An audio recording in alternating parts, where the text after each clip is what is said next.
Astaghfirullah.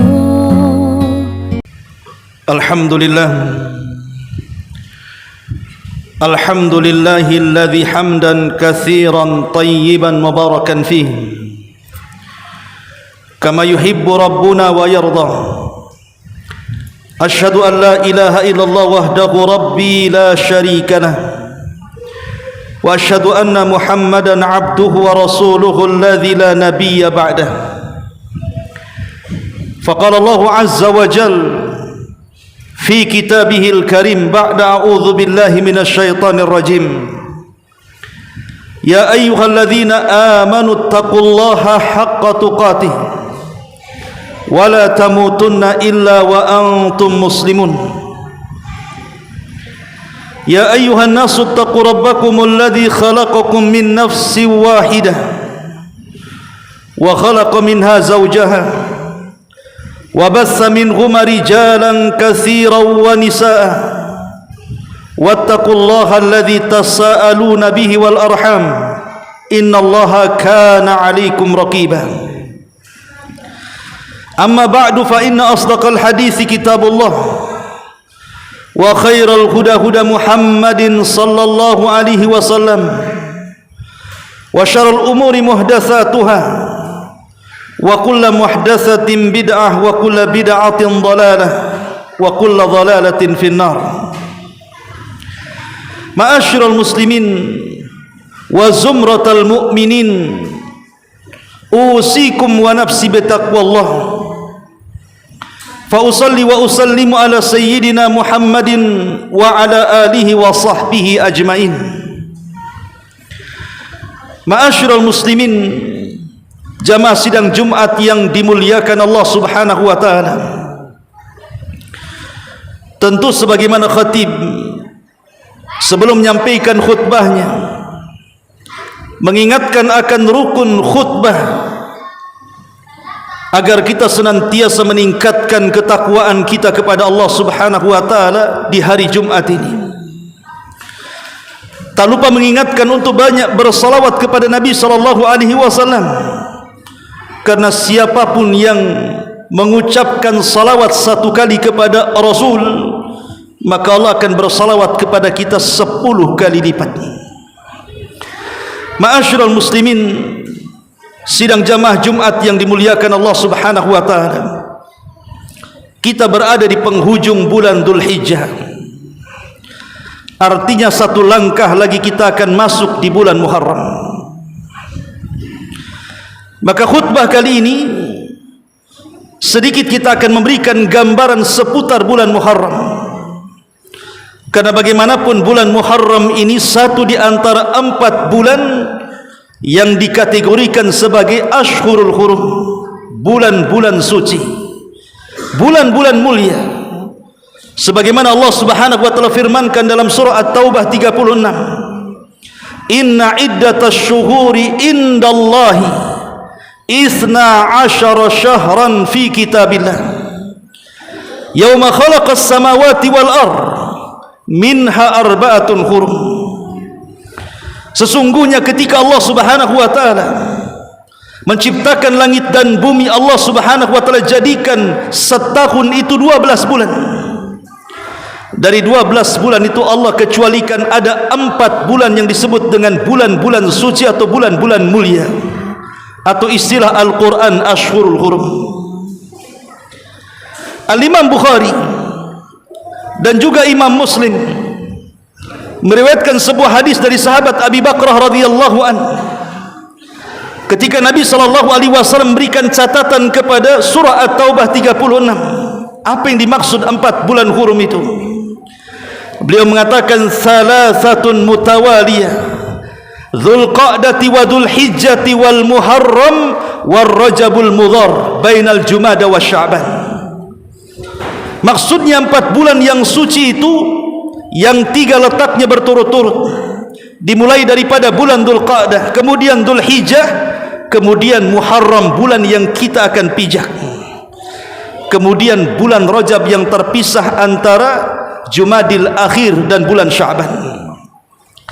Ma'asyiral muslimin, sidang jamaah Jumat yang dimuliakan Allah Subhanahu wa taala, ada satu kisah yang menarik untuk kita kisahkan seputar bulan Muharram ini.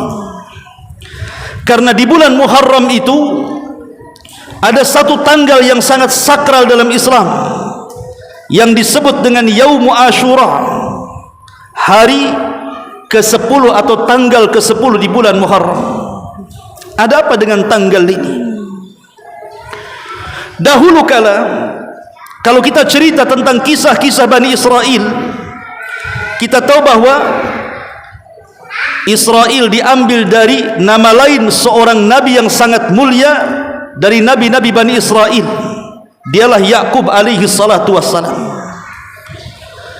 Ketika Yakub alaihi salatu wassalam memboyong seluruh putra-putranya dari Palestina ke Mesir dan mengikuti putra yang terbaiknya Yusuf alaihi salatu wassalam, akhirnya mereka pun berkembang biak di Mesir sehingga menjadi sebuah kabilah besar yang kemudian turunannya disebut Bani Israel. Singkat cerita, ketika Nabi Allah alaihi salam meninggal dunia, kemudian Fir'aun berganti dengan Fir'aun yang lainnya. Datanglah era Fir'aun di zaman Nabi Musa alaihi salatu wassalam yang terkenal kebengisannya. Dan setiap nama Fir'aun yang disebut dalam Al-Quran, itulah Fir'aun di zaman Nabi Musa, bukan di zaman Nabi Yusuf alaihi salatu wassalam. Satu hari Fir'aun bermimpi bahwa kerajaannya dibakar oleh api yang berasal dari Palestina. Akhirnya kemudian para spiritual, penasihat-penasihat spiritual Fir'aun pun kemudian meramalkan bahwa akan lahir seseorang dari Bani Israel yang akan menggulingkan kekuasaannya. Dari situlah kemudian Fir'aun pun menjadi bengis, membunuh seluruh anak laki-laki Bani Israel dan membiarkan anak wanita Bani Israel. Sampai akhirnya lahirlah Nabi Allah Musa alaihi salatu wassalam. Allah takdirkan Musa alaihi salatu wassalam diselamatkan Allah dari pembunuhan. Bahkan dia dijadikan anak angkat di istana Fir'aun.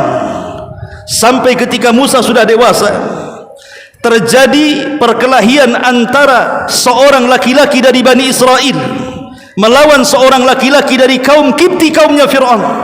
Musa lewat di situ. Kemudian seorang laki-laki dari Bani Israel meminta kepada Musa untuk ditolong. Maka Musa pun menolong, dan tanpa sengaja Musa pun kemudian membunuh salah satu pemuda kaum Kipti, kaumnya Fir'aun. Dengan sebab itulah Musa lari dari Mesir menuju Madian. 10 tahun Musa berada di Madian sampai akhirnya menikah dan punya anak. Kemudian dia rindu ingin pulang ke Mesir. Di tengah jalan, disitulah dia dipanggil oleh Allah Subhanahu wa taala di sebuah wadin, di sebuah lembah yang disebut dengan Muqaddasi Tua, lembah tua.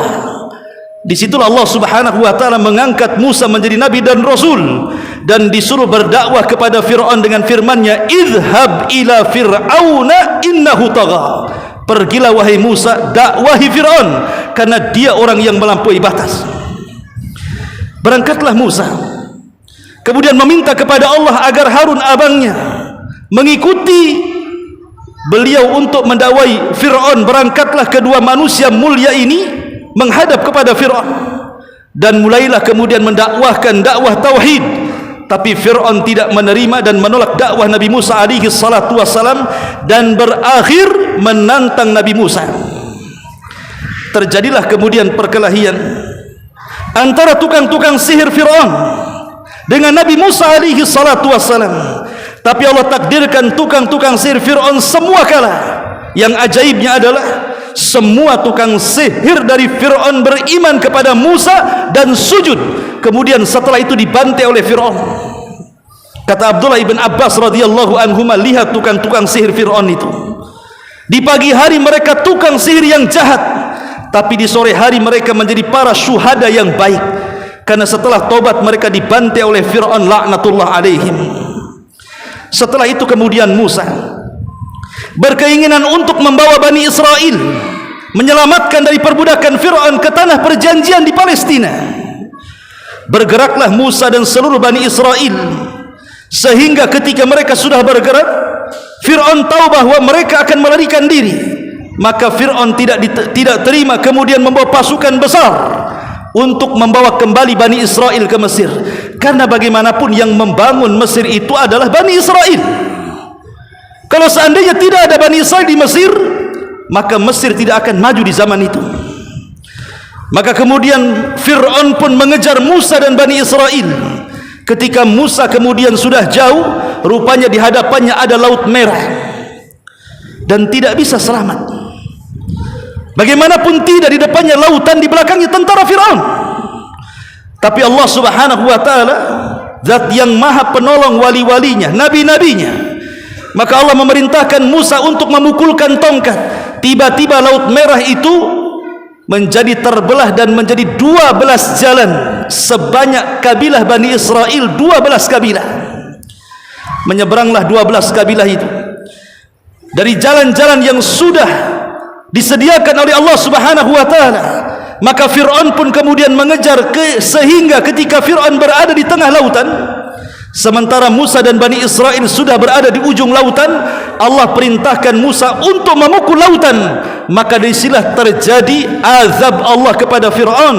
Allah tenggelamkan Fir'aun dan seluruh pasukannya. Ketika Fir'aun tenggelam, Fir'aun sempat beriman kepada Allah Subhanahu wa ta'ala dan mengatakan, amantu bima amanat bihi Bani Israel. Aku beriman dengan apa yang telah diimani Bani Israel. Tapi apa gunanya? Walaupun Fir'aun bertobat ketika itu, tidak diterima oleh Allah Subhanahu wa ta'ala. Karena tobat itu diterima ketika matahari belum terbit dari arah barat atau matahari belum sampai di tenggorokan, sementara nyawa Fir'aun sudah di tenggorokan. Maka percuma dia mengatakan aku beriman sebagaimana yang diimani Bani Israel kepada syariat Musa alaihi salatu wassalam. Maka Fir'aun pun ditenggelamkan. Sebagian ahli sejarah mengatakan ditenggelamkan Fir'aun itu tepat pada tanggal 10 Muharram. Ditenggelamkan Fir'aun itu tepat pada tanggal 10 Muharram. Bahkan Al-Imam Al-Qurtubi rahimahullahu ta'ala sampai mengatakan, bukan hanya Fir'aun yang ditenggelamkan kemudian Musa diselamatkan, bahkan Nabi Nuh alaihi salatu wassalam saat datang banjir tufan, ketika perahunya diombang-ambing oleh ombak yang secara akal Nuh dan juga orang-orang yang di perahunya harus tenggelam, tapi Allah Subhanahu wa ta'ala selamatkan sehingga perahunya disandarkan di Bukit Judi, Irak. Ketika perahu itu bersandar di Bukit Judi itu tepat pada tanggal 10 Muharram. Artinya tanggal 10 Muharram ini banyak kisah dan peristiwa yang luar biasa, di mana Allah Subhanahu wa ta'ala menyelamatkan para nabinya, salah satunya Nabi Musa alaihi salam dan Nabi Nuh alaihi salatu wassalam. Aqulu ma tasmaun, aqulu qauli hadza wastaghfiruhu innahu huwal ghafurur rahim.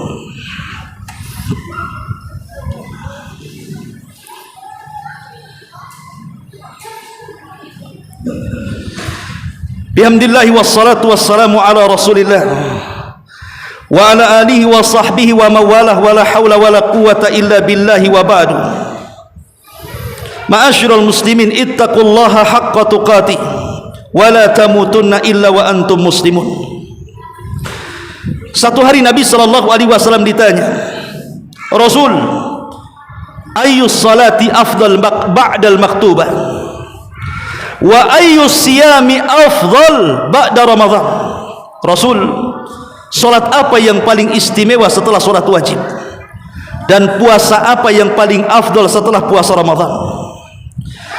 Maka Nabi SAW mengatakan, salat yang paling istimewa setelah salat wajib adalah salat yang dilakukan fi jaufin minal laili. Artinya salat tahajud, salat malam. Adapun puasa yang paling afdal setelah Ramadan adalah puasa fi syahrillahil muharram, kata Rasul, di bulan Allah, yaitu bulan Muharram. Artinya kalau kita ingin berpuasa sunnah, dan puasa sunnah kita ini lebih afdal dibandingkan kita lakukan di bulan-bulan yang lainnya, berpuasalah sunnah di bulan Muharram. Imma puasa Senin Kamis, atau puasa Ayyamul Bid, atau puasa Daud, kalau kita melakukan puasa-puasa sunnah ini di bulan Muharram, maka itu seafdal-afdalnya puasa setelah Ramadan. Kenapa? Karena kita berpuasa di bulan Allah, satu-satunya bulan yang disandarkan kepada Allah hanyalah bulan Muharram. Ma'asyiral muslimin yang dimuliakan Allah Subhanahu wa taala, sidang jamaah Jumat rahimani wa rahimakumullah. Ketika Nabi SAW hijrah dari Mekah ke Madinah, orang-orang Yahudi mereka sedang berpuasa. Kemudian Nabi SAW bertanya kepada orang-orang Yahudi, puasa apa kalian ini? Maka orang-orang Yahudi menceritakan tentang kisah Nabi Musa yang dikejar-kejar Fir'aun, kisah yang di khutbah pertama saya ceritakan tadi. Kemudian orang Yahudi mengatakan, puasa yang kami lakukan ini tepat pada tanggal 10 Muharram adalah mengikuti puasanya Nabi Musa. Karena saat Musa diselamatkan oleh Fir'aun, dia bersyukur kepada Allah, maka Musa pun berpuasa, kami pun berpuasa, kata orang-orang Yahudi. Maka Nabi SAW mengatakan, ana ahaqqu bi Musa minkum. Kalau kalian berpuasa dikarenakan menghormati Nabi Musa, maka aku, kata Rasul, lebih berhak menghormati Nabi Musa dibandingkan kalian. Maka Rasul SAW pun berpuasa tanggal 10 Muharram, dan itulah puasa wajib pertama dalam Islam. Karena ketika itu belum ada puasa Ramadan. Puasa Ramadan itu baru diwajibkan pada tahun kedua Hijriah. Baru setelah puasa Ramadan disyariatkan kepada umat Islam pada tahun kedua Hijriah, maka puasa tanggal 10 Muharram hukumnya menjadi sunnah, tidak wajib lagi. Tapi Nabi SAW mengatakan, siapa yang berpuasa tanggal 10 Muharram, maka dosa setahun ke belakang Allah Subhanahu wa taala akan hapuskan. Jadi bisa menghapuskan dosa kita setahun ke belakang. Itulah puasa tanggal 10 Muharram. Tapi ketika Nabi SAW detik-detik menjelang ajalnya setelah Hajjatul Wada, 6 bulan sebelum wafatnya, sahabat bertanya kepada Nabi SAW, Rasul, kalau kita berpuasa, orang-orang Yahudi juga berpuasa, lalu apa bedanya puasa kita dengan Yahudi? Maka Nabi SAW mengatakan, kalau begitu tahun depan kita berpuasa tanggal 9 Tasu'ah. Tapi sayang sebelum tahun depan Rasul sudah meninggal dunia, sehingga tidak sempat berpuasa tanggal 9. Tapi para ulama fikih mengatakan, untuk menyelisihi puasa kita dengan orang-orang kafir, maka kita bisa melakukan tanggal 9 dan tanggal 10 Muharram. Innallaha wa malaikatahu yusalluna 'alan nabi ya ayyuhalladzina amanu sallu 'alaihi wa sallimu taslima. Allahumma ighfir lil muslimina wal muslimat wal mu'minina wal mu'minat al ahya'i minhum wal amwat innahu qaribun mujibu da'waya qadiyal hajah. Allahumma inna nas'aluka al afwa wal afiyata fid dunya wal akhirah. Allahumma inna nas'aluka al huda wat tuqa wal afafa wal ghina. Allahumma nas'aluka al jannah wa yuba'iduna 'anil nar. Allahumma ربنا لا تزغ قلوبنا بعد إذ هديتنا وهب لنا من لدنك رحمة إنك أنت الوهاب. ربنا آتنا في الدنيا حسنة وفي الآخرة حسنة وقنا عذاب النار. وصلى الله على سيدنا محمد وعلى آله وصحبه أجمعين. عباد الله إن الله يأمر بالعدل والإحسان وإيتاء ذي القربى وينهى عن الفحشاء والمنكر والبغي يعظكم لعلكم تذكرون. قوموا لصلاة الجمعة رحمكم الله.